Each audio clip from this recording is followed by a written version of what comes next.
Welcome back to All Esteem, where we search for that hidden manna, those pearly gates. I'm your host, Dottie, on the mic.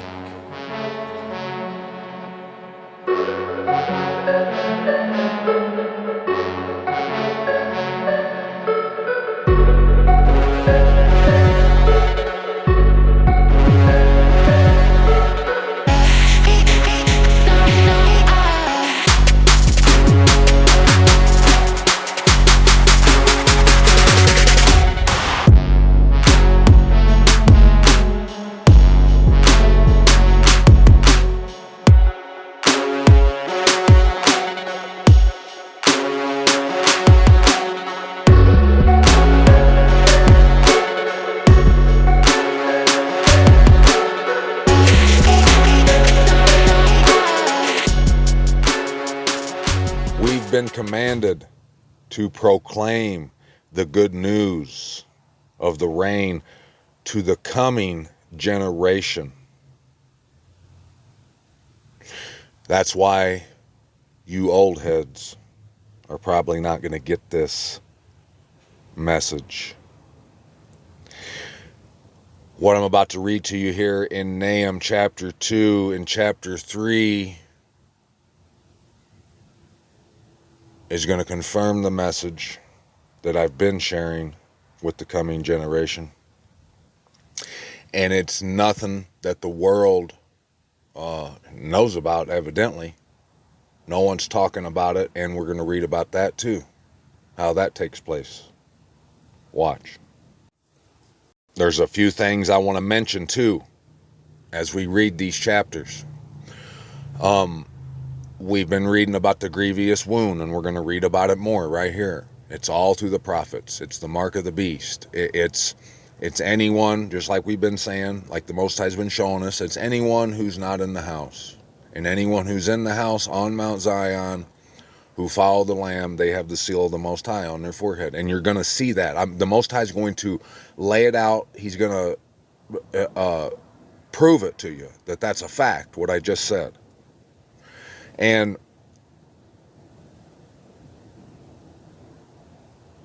what I said in the beginning about proclaiming this to the coming generation, I was thinking about that. I was thinking, like, why are these older people who are stuck in their ways, why can't they see this? It's just, I don't know if it's just, if it's set to a certain generation or what, I don't know, but I need not worry about these people who are especially older than I am, because he tells us to proclaim this to the coming generation. So these younger kids who, and that's right on schedule, because as you can see, ISIS-Rael is losing their support globally to these children. The younger generations, they're done with that place. They know they're genocidal maniacs, and that a genocide is taking place on camera. These older people who are stuck in their ways, they're going to go down with that ship, and you're going to read about that right here. But that grievous wound, back to that grievous wound, we've been reading about it.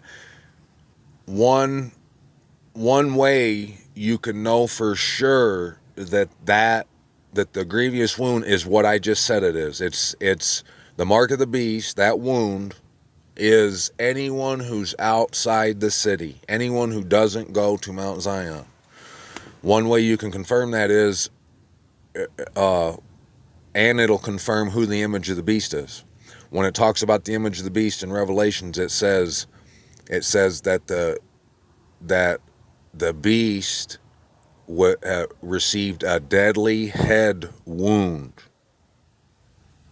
and that it was brought back to life, however that's worded, and that the world marveled after the beast. Okay? It makes perfect sense if the wound is anyone who's outside of the city, because look, the beast did receive a deadly head wound. The Most High caused Nebuchadnezzar, for all the sin that Yasharal Yehuda had done, the city was destroyed. They were taken off into captivity into Babylon. That was that deadly head wound. The wound. They were taken from their homeland, their inheritance.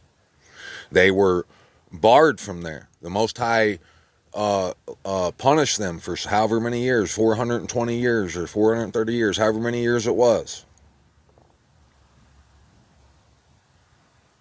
And what have I been saying the image of the beast is? It's when they came back in 1948, when they went to the Middle East and sold us this counterfeit, the abomination that lays waste. That's what he's talking about in Revelations when it says the deadly head wound was healed and the world marveled after the beast. They told the world that they came back, that the return had taken place, and the world marveled. And is the world not marveling after that beast right now? Yes. So there's a couple things to think about, to chew on, that'll let you know who the image of the beast is, what the mark, the wound is. And if you're older than me, I'm 43, if you're older than me and you're having a hard time understanding this, now you know why that more than likely is. Because the Most High's told us to proclaim this to the coming generation. And what I'm about to read, if you're in the coming generations, what I'm about to read, you need to hear. Turn your ears on, open your eyes, and pay attention. He who breaks in pieces has come up before your face. Guard the ramparts. Watch the way. Strengthen your loins. Fortify your power very much. Now see, if you've been around here for a while and you've been paying attention, you've been showing up early, going home late with your Berean boots on, suited and booted, you've came here, you've been listening, paying attention to the words we've been reading, you've been seeing the memo. You know what the Most High's talking about right there in verse 1. What he means by guard the ramparts, watch the way, strengthen your loins, fortify your power very much. Your power is in those borders. The way. Strengthen the way back to those borders, within those borders, the ramparts. That's where the power is. For Yahuwah shall turn back the splendor of Jacob, see, like the splendor of Yasharal, for the emptiers have emptied them out and ruined their vine branches. See? He wants you to return home. That's what he's getting at. The shields of his mighty men have become red. Yep, all the mighty men, all these people who are speaking the word and everything, their faith has become dead. They can't return. They won't strengthen the way. The way is a laughing matter to them. The men of battle are in scarlet. The chariots are like flaming torches in the day of his preparation, and the cypresses shall be shaken. The chariots dash about in the streets. They rush one another in the broad ways. They look like flaming torches. They run like lightning. He remembers his noble ones. They stumble in their walk. They hurry to her walls. See? Her walls. The defense is prepared. The river gates have been opened, and the palace is melted, and it is established. She shall be exiled. She shall be led away. And her female servants are moaning as with the voice of doves beating on their breast. And Nineveh of old was like a pool of water. Now they flee away. Stop, stop, they cry, but no one turns back. Plunder the silver, plunder the gold. There is no limit to the treasure. A wealth of all precious objects. A wealth of all precious objects, the gold and the silver. You should know, if you're a student of the Bible at all, you should know what that is getting at, what those references, those descriptions, who those descriptions belong to. They belong to Jerusalem. So like I've told you before, don't get caught up because he said the name Nineveh. The details, the Most High Yahuwah is in the details.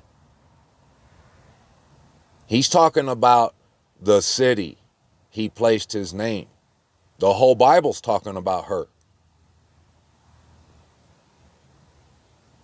A wealth of all precious objects. This is about the return. And the two cities, Samaria and Jerusalem. The imposter and the real deal. She is empty, even emptiness and waste. That's how it is right now. She's empty. We read, what was it in the last video where it says, he asked you the question, are there still treasures of wrongness stored up in the house of the wrong? Are you still treasuring things there? Right now, there's nothing left. They're genocidal maniacs. It's false. The Bible proves to you that there would be an imposter, the image of the beast, and the world's going down in that fight. This is the battle. This is the time of battle. We're in it. And no one is standing. No one is in the battle right now. They all have been slain by the image of the beast. She's made nothing but waste and emptiness. And the heart has melted, and the knees have knocked together, and much pain is in all loins, and all their faces have become flushed. Where is the den of lions? See, we know the lions are the most high roars from his throne, from the Hakal, the dwelling place, with the voice of a lion, like a lion. So when he's talking about lions here in this context, he's talking about the image of the beast, the city spiritually known as, he calls Nineveh. He calls her Nineveh. He calls her all kinds of things. But he's talking about the image of the beast. And there has been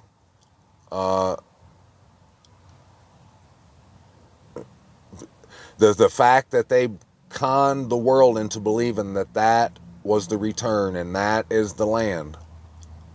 They did that with the voice of as of a lion.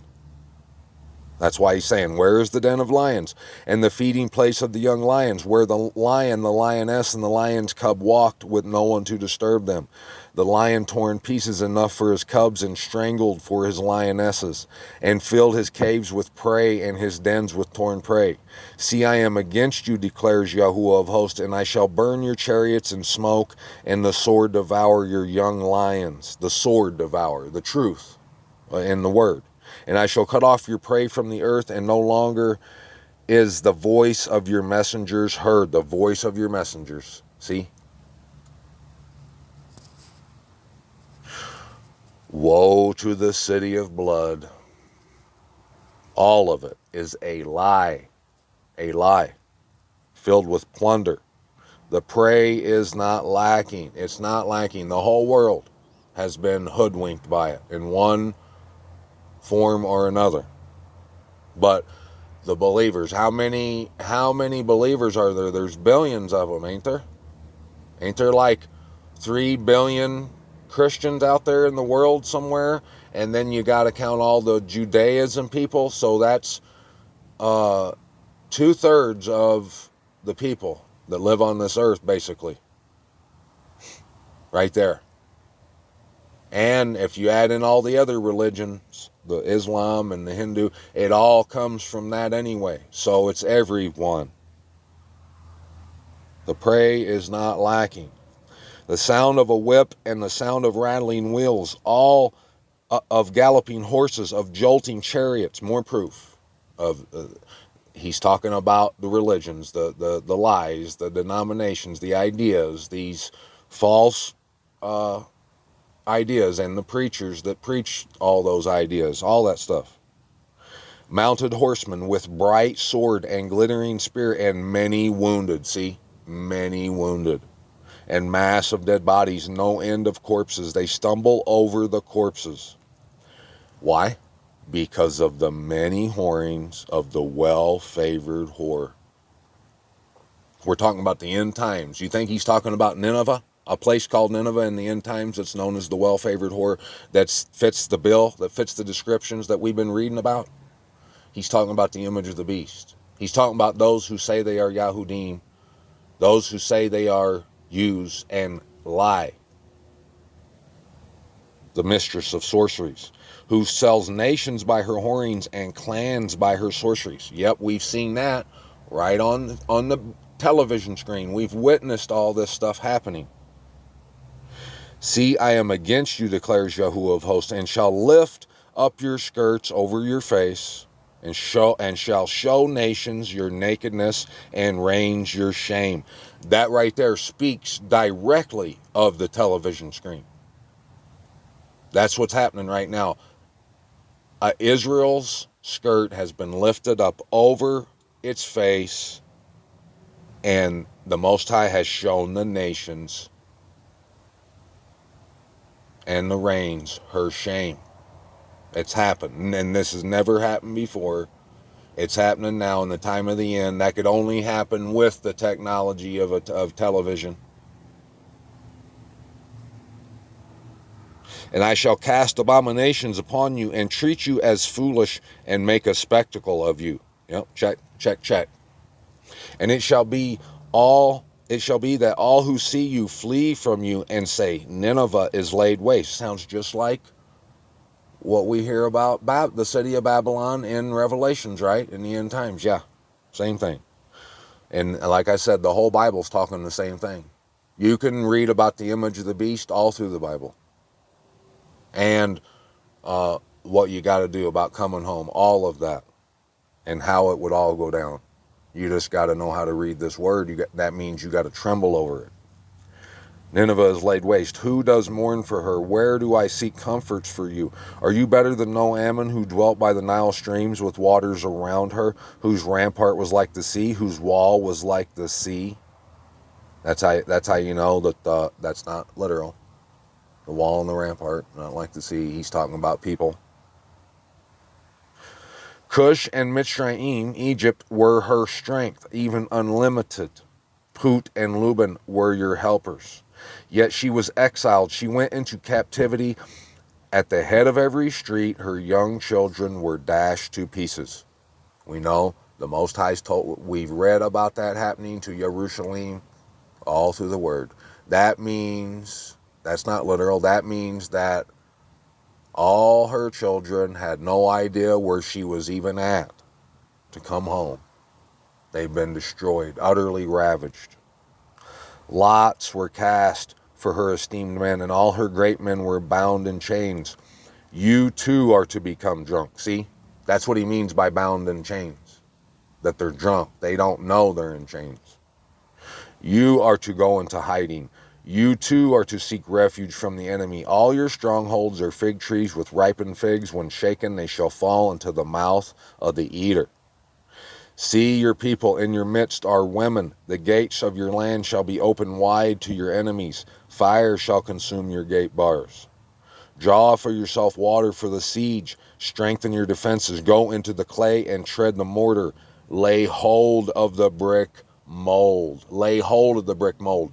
He's saying this is kind of like him being sarcastic, like saying this is what you're gonna do. He's made them delirious and mad over this thing, over Isis Rael, and he's saying that they're gonna lay hold of it, a hold of that mold, and they can't let go of it. They got a death grip on it, and they will not release it. They want to bite your head off for mentioning it. That's why it says right here, after he says that, there, when you're grabbing a hold, laying hold of that brick mold, of that carved image over there, called Isis Rael, there a fire shall consume you, a sword cut you off, eat you up like a locust, means destroy you.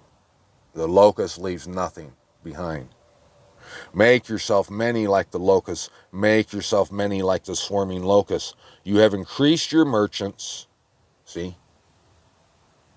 So you know who we're talking about. You have increased your merchants more than the stars of the heavens. The locust shall strip off and fly away. That's what you're witnessing right now on every news channel available. Your officials are like the locusts, and your marshals are like the great grasshoppers. And they are. All these sweet, even the sweetest and the most ear-pleasing of preachers and pastors and shepherds, they're out like grasshoppers destroying, because no one is telling you to come home, that you gotta come in and come out. That's what we need to do. Everyone pretty much is following Baal one way or the other. Some a lot more flamboyantly than others. But in one way or the other, the healing, the rescue, the salvation, all that is being ignored and shunned and rebuked, mocked at and scoffed. They're all like great grasshoppers, which settle in the hedges on a cold day, when the sun rises, that sun that he told us would rise with the healing in its wings. That's what he's talking about, that'll shine the light on your true home. When the sun rises, they flee away. That's what's happening right now. And the place where they are is unknown. Unknown. Wink, wink. I love Abba. That's why I can't get enough of his word. He's master of all master class. Your shepherds have slumbered, O sovereign of Ashur. See, that's another way you can know that he's talking about Satan. He's talking about the end time. Is this all going to boil down to the Most High? Is this going to be a battle between the Most High and the king of Assyria? Where's Assyria? Is it still here? No, this is Satan. And after I learned this, after I figured this out, one day I was just stumbling. I was reading through the word and I stumbled across his name, and I can't remember how to say it for sure. But it was more masterclass from Abba. I stumbled across it long after I realized that the sovereign Ashur was Satan. And that name is something like Saner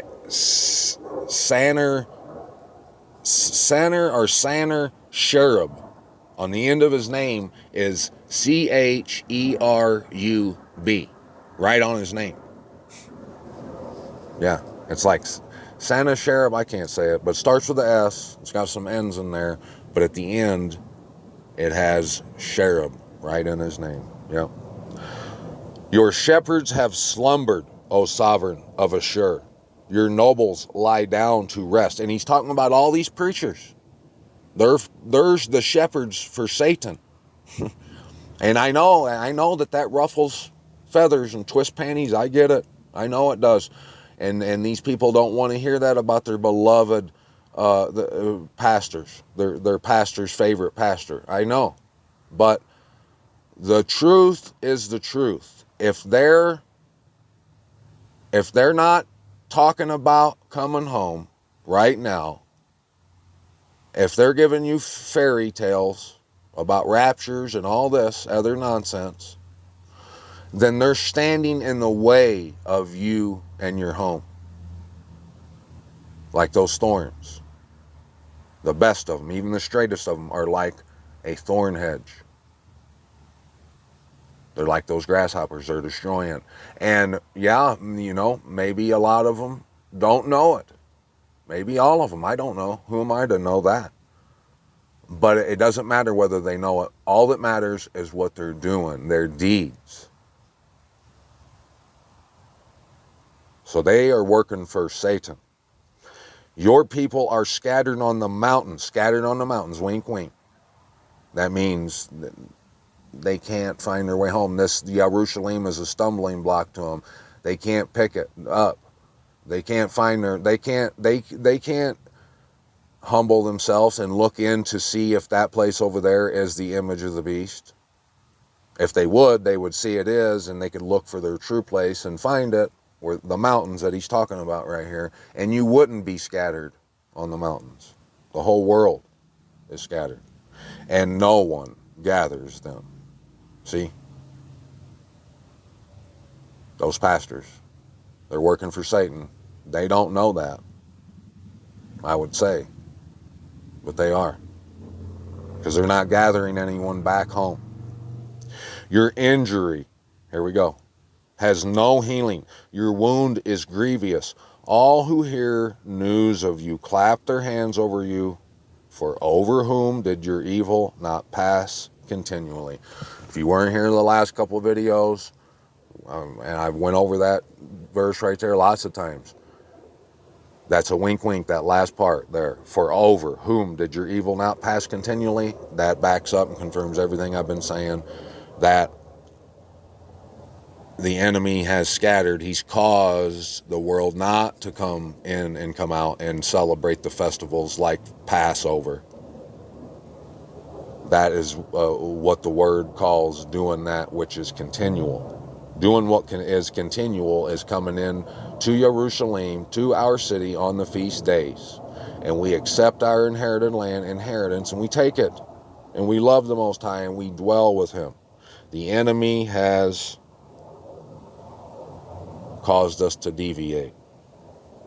Let me read a little bit of Habakkuk here. You're going to want to see what it says. Watch this.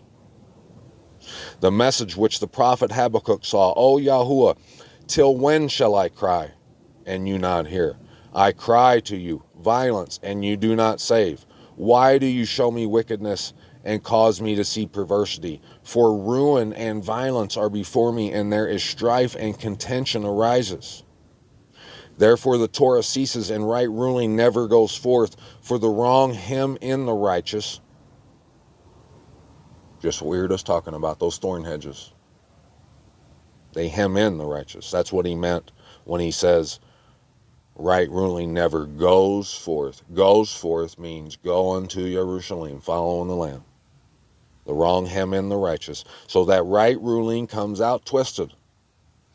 Look among the nations and see and be amazed. Be amazed. Here's what I wanted to show you here in Habakkuk. It's going to let you know. If your mind just you can't wrap your mind around what the message is, what I've been telling you about the image of the beast, the Most High is going to tell you about it right here. This will answer a few questions for you. Look among the nations and see and be amazed. Be amazed. When he says it twice, he's you know, you're going to be amazed. Guaranteed. For a work is being wrought in your days, which you would not believe it if it were told. You wouldn't be able to wrap your mind around this. What is that? What's he talking about? Right here, he's going to tell you. That work that you wouldn't believe it if you were told is, see, I am raising up the Kasdim, the Chaldeans, the Babylonians, the European people, but are from the Great Lakes area, Canada, New York area, all out in there, and I've proven it.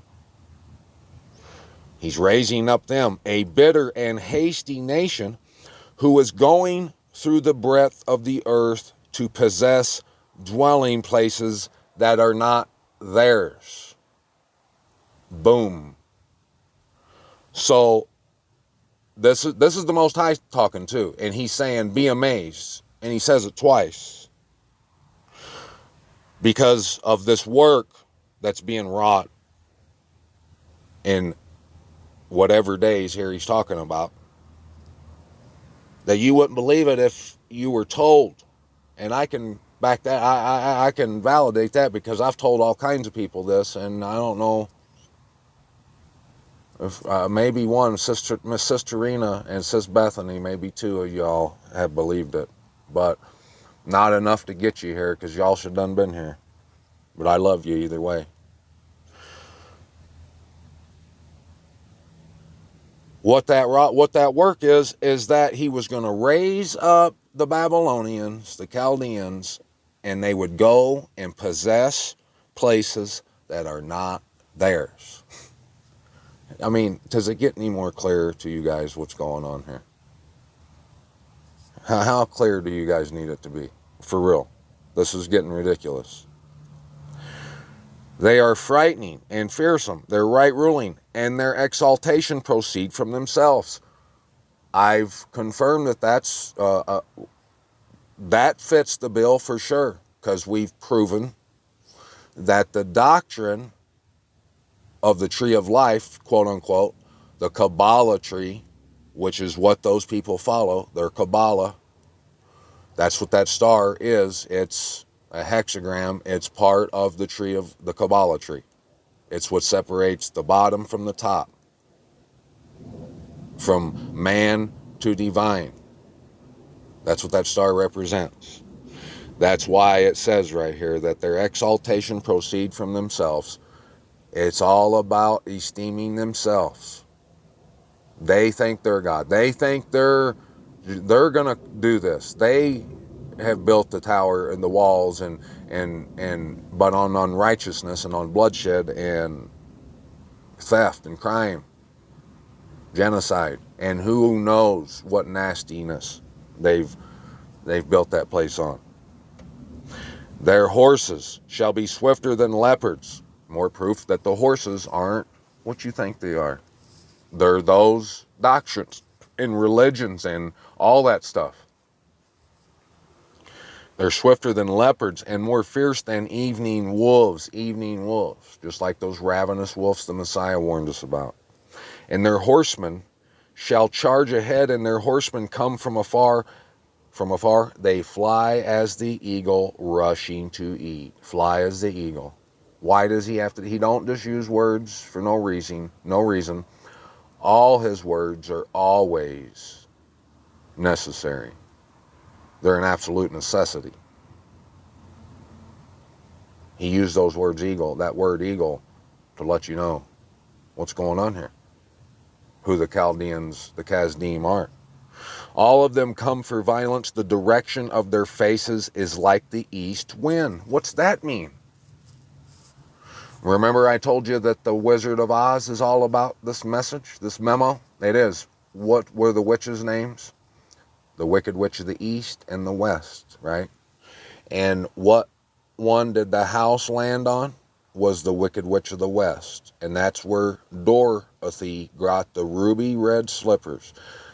Those ruby red slippers represent you coming back home, the second Exodus, the right ruling going forth, following the Lamb. That's why, and we did it twice already. We've been home twice. Now, when we go, this is going to be the third time, and that's what those red shoes represent, because the good witch tells her, if you click them 3 times and say, there's no place like home 3 times, that's where the power is. That's what she told her right out of her mouth. And then what's the rest of the story about? They follow the yellow brick road, but they go to the Emerald City, and they find out that the wizard is just some weak, puny, little, pathetic excuse of a man behind the curtains pulling some switches. And that's it. And that's what's happening right now. You see, the Most High has been warning us about this. I mean, everywhere you look, there's information regarding what I'm talking about. Anywhere you want to look, you can find it. But you got to open your eyes. You got to demand the truth.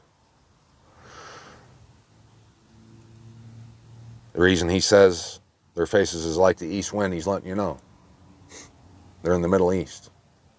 And they gather captives like sand, and that's why the Messiah says the coming of the Son of Adam shall be as lightning. What's he say? As lightning flashes in the east and shines to the west.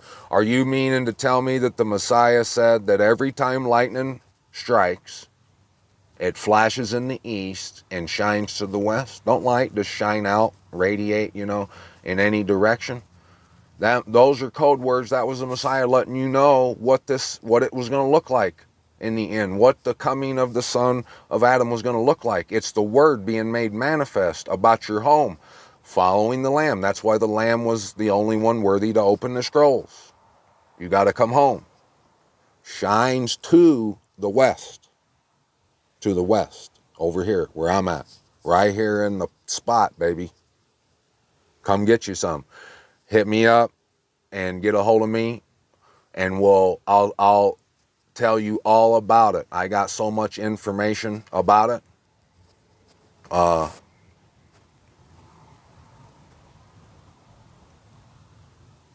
Days, years worth of information, and all kinds of concrete proof, guaranteed proof. The east wind. So we know who we're talking about. And they scoff at sovereigns, and princes are a laughing matter to them. See? They laugh at every stronghold, for they pile up earth and seize it. Then shall he pass on as a wind, and transgress, and be guilty, and ascribe this power to his mighty one. Are you not from everlasting? And that's what Daniel's talking. This what the message is, what I've been sharing with you. That's what Daniel's talking about. He tells you, he says, when, how long until the set apart place is to be made right? They take the truth about the set apart place and throw it down to the ground. This is so simple, my guys. The only reason anyone ain't talking about this is it's because of pride, one way or the other. They either didn't, they're too prideful to open their ears and just hear this and look into this to see it, or they're too prideful to admit that they've been wrong, one way or the other, or they're too prideful to give up what they've amassed. They think building a big church is where it's at, and that's where the blessing is and everything, when it ain't. When you ain't talking about coming home, when we're not going in and going out, whoever's a part of that is like those locusts. It's just nothing but utter destruction.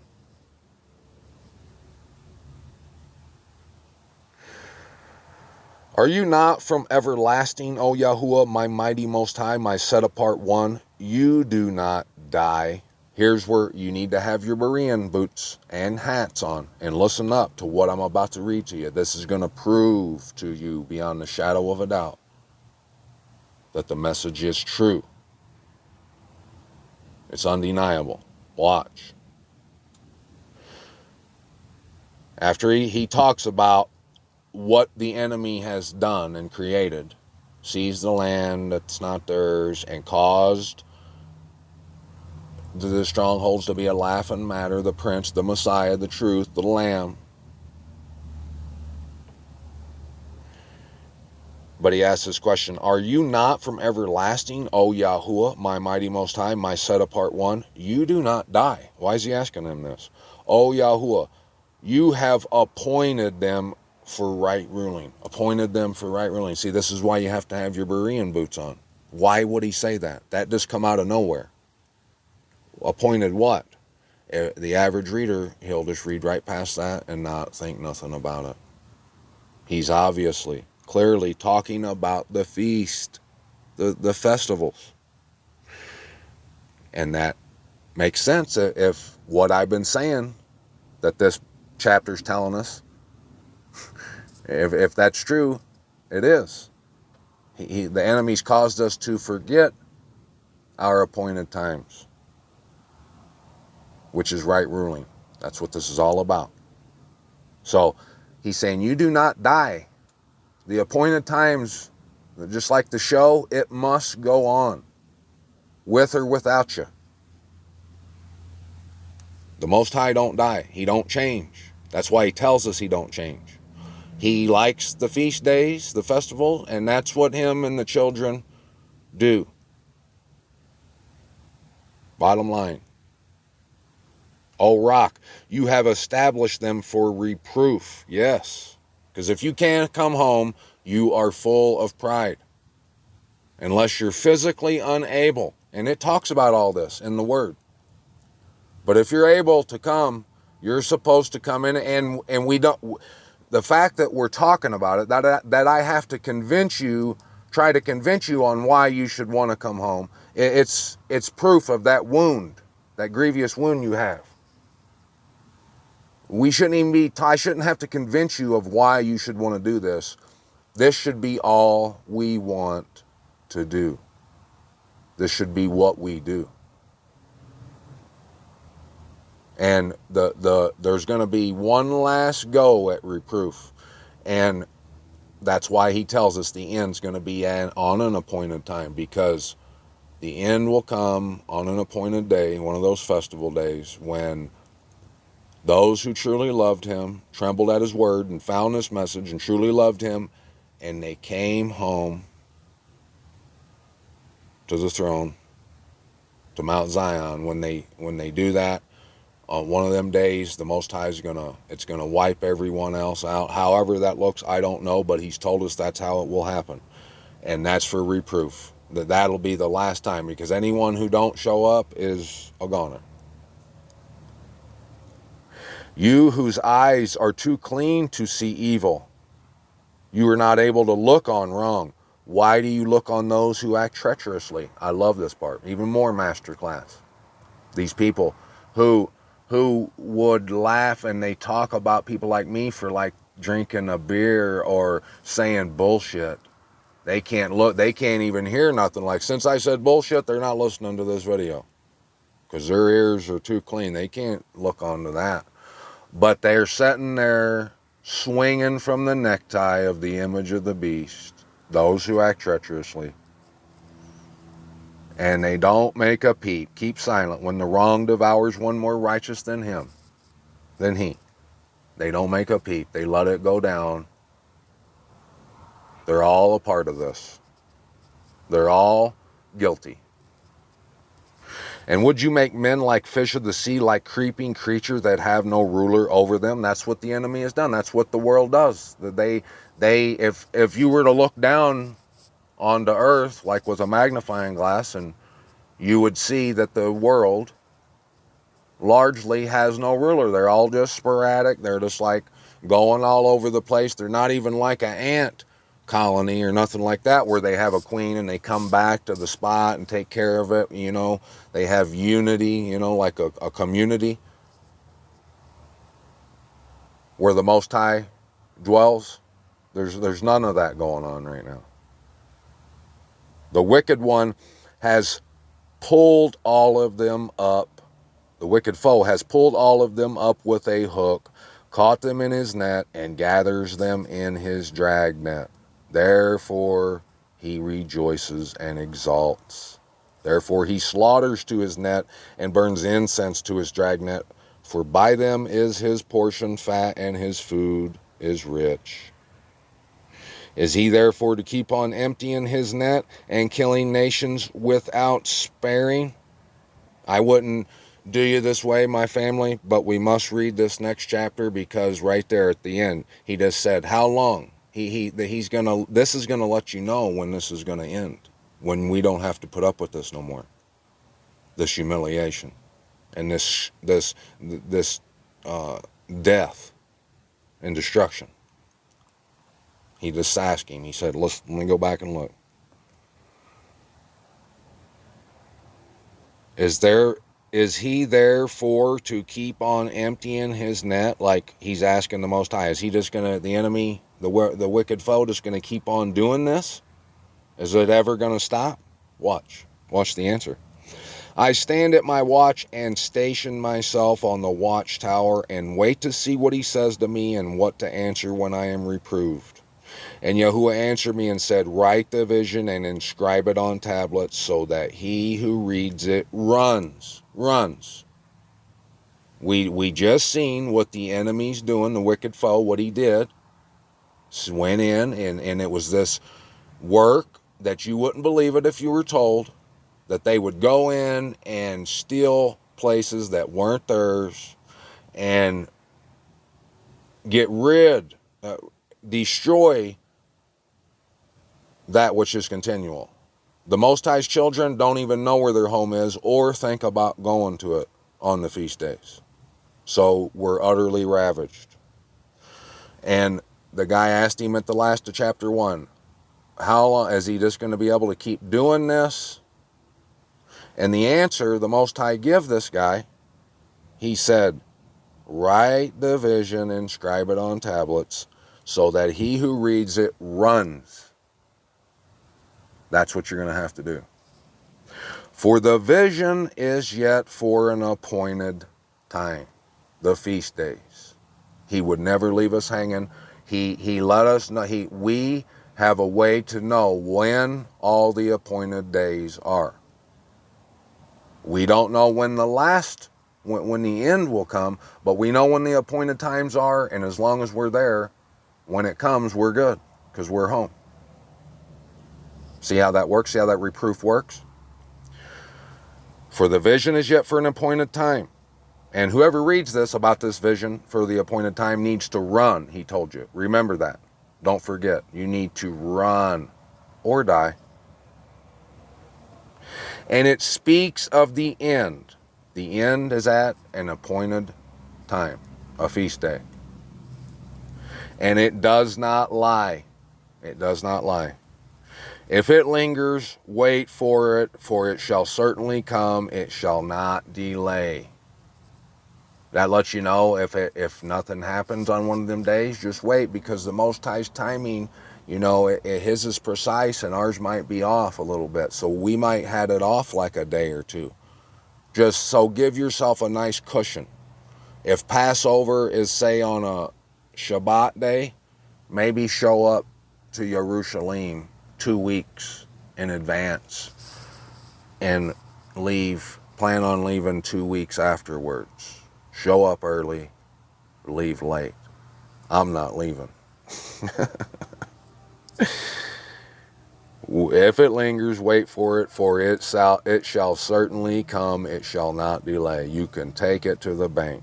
See, he whose being is not upright in him is puffed up, but the righteous one lives by his steadfastness. Just what I was saying. As long as we follow the golden rule, we do what the children of the Most High do. We come in and come out. As long as we do that and we're steadfast, we live. That makes us right. Not like we're better than anybody, but that means we got the answer right. And also, because wine betrays him, a man is proud and he does not stay at home. See, that's all more confirmation of what I've been saying. It's pride stands in the way. And what's created that pride is this new wine that will fail. It's failing right now. It's failed with me completely.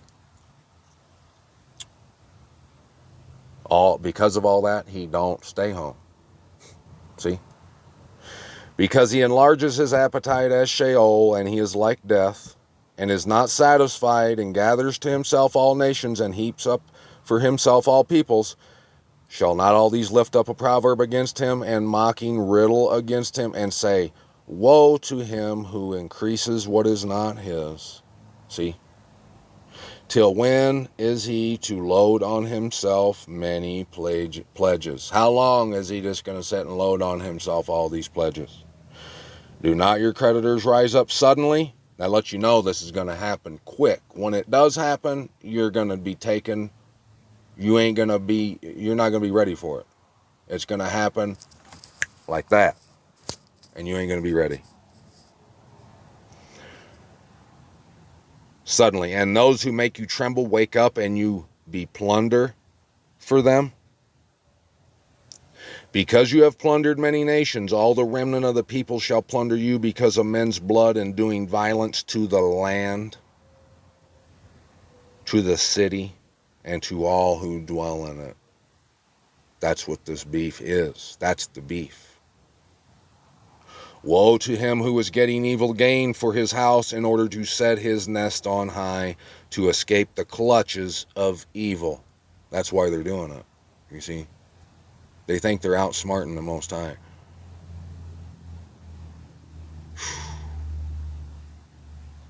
It's going to be a sad day for them. You have counseled shame for your house to cut off many peoples, and your being is sinning. For a stone from the wall cries out, and a beam from the timbers answers it. The stones cry out. That's what he's talking about. Woe to him who builds a town by blood and establishes a city by unrighteousness. See, it is not from Yahuwah of hosts that people labor only for fire. Like that ant colony I was talking about. Well, what he don't want you to do. He wants you to have structure, order, and something to have. He wants you to strengthen, yourself, fortify yourself.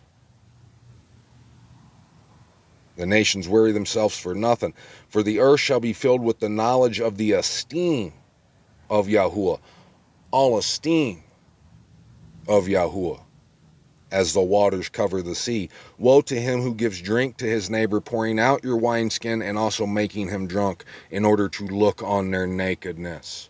Woe to him who just keeps this ship a-sinking and don't ever try to get out and help anyone out of it. Just keeps riding us down because of their pride. You shall be filled with shame instead of esteem. Drink, you too, and be exposed as uncircumcised. The cup of the right hand of Yahuwah shall come around to you, and great shame come upon your esteem. That's what's happening. That's the coming of the son of Adam. He just described it right there. His mighty right hand coming around to them, the truth coming out, and the skirt getting lifted over their face. For the violence done to Lebanon is to overwhelm you. See? And the ravaging of beasts by which you made them afraid, because of men's blood, and violence to the land, to the city, and all who dwell in it. He's talking about the city, and the violence, and then he goes right to this. Of what use shall a carved image be? You see? That carved image is that city. They carved it out into the landscape over there, with all kinds of stuff, with tour guides, and they probably got those like duck boat, things where they drive tourists around town and show them, there's where the Messiah did this, and the people on there, all you old heads that are stuck in your ways, you probably rode on that bus and was like, oh, it is. And how do you know that for sure? You don't. You just believed it because they told you. You believed it because you watched the TV. Otherwise, you'd have no idea where it is. But I'm telling you, you can find for sure where it is. Find the proof. I put it right here on my channels, and I'll show you. I'm not going to stop showing you, so just stay tuned. But if you want to come and I'll personally show it to you, hey, anytime. For what use shall a carved image be? For its maker has carved it, a molded image and teacher of falsehood. For the maker trusts what he has made to make dumb idols. Woe to him who says to wood, awake, to silent stone, arise. Is it a teacher? See, it is overlaid with gold and silver, and there is no spirit at all inside it. That whole place is built on the merchandise, on the money, cars, and the clothes. It's all about the Benjamins, baby, and it always has been. It's overlaid with gold and silver, but there ain't no spirit inside of it. There's no life, there's no truth, there's no nothing. They've made it look nice on the outside, but the inside's full of nothing but death and despair. But Yahuwah, our wonderful creator, our righteousness, he is in his set apart Pakal. Let all the earth be silent before him. Remind you of anything? Does that remind you of when he says, the coastlands, let the coastlands be silent, and let my people renew their power. Yeah, baby. The banner's raised. My feet are on the mountains. Hear that rod and him who appointed it, and join me. I'm pretty sure I can hear those wedding bells.